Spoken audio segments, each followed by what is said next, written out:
Hello everyone! Welcome to my mini vlog at sa video na to ipapakita ko po sa inyo yung pinamili namin ng asawa ko. At nakabili na rin pala ako ng damit dito sa 2nd Street na malapit sa amin. Itong pants na napili ko nasa 500 yen lang siya. At ito namang malambot na pants tag 500 yen lang siya. Pambahay ko nga lang din to kasi malambot siya. At yung mga damit na nabili ko halos tag 500 yen lang siya. Pero itong black medyo mahal siya, nasa 1,000 yen mahigit lang po siya. Maganda kasi siya at saka yung tela na gustuhan ko. At saka binilhan ko din si mama itong yellow na damit. At yung asawa ko naman tumingin din ng laruan para kay Baby Aina at ito yung napili niya. Lalabhan pa namin to bago namin ibigay kay Baby Aina.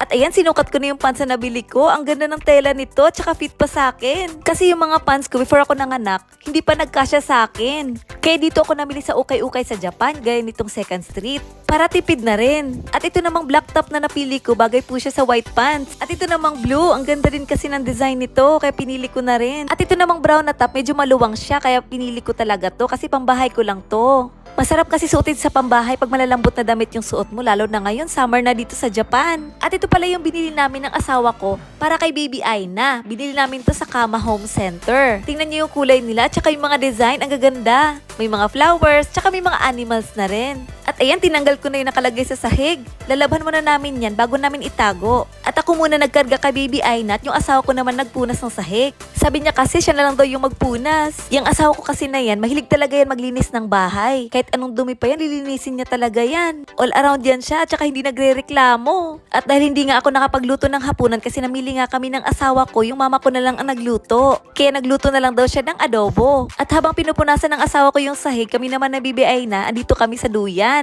Papainumin ko sana siya ng gatas kaso ayaw pa niyang uminom. At binigay ko na siya kay mama kasi natapos na magpunas ng sahig yung asawa ko. At ayan, ilalagay ko na tong pang-protection sa sahig. Kasi marunong na kasi si babing dumapat para hindi mauntog yung ulo niya sa sahig. Protection kasi ito sa mga babies natin, mga mommy. At ayan, binuksan ko na siya. 9 pieces pala yung laman na isang piraso nito. Dapat yung mga puro animals na design yung bibilhin namin kaso naubusan ng stock. Kaya yung mga ibang design, yung mga flowers na lang. At tingnan nyo, ang ganda ng mga design at mga kulay nila. Para sa mga mommies dito sa Japan, pag gusto nyo pong bumili ng mga ganitong design, sa Kama Home Center po meron nito. At ayan, umupo na yung asawa ko at saka si Baby Aina habang nilalagay ko pa yung iba. At yung asawa ko, tinutulungan ako kung saan pwedeng ilagay yung may mga animals na design at saka yung mga kulay din nila. At nung natapos ko na siya, pagulong-gulong na si Baby Aina. Tuwang-tuwa siya sa mga kulay nito. Na-attract kasi yung mga baby sa mga kulay, kaya ito talaga yung binili namin. At sabi ng asawa ko, kulang pa daw, lalagyan pa daw namin yun sa may gilid.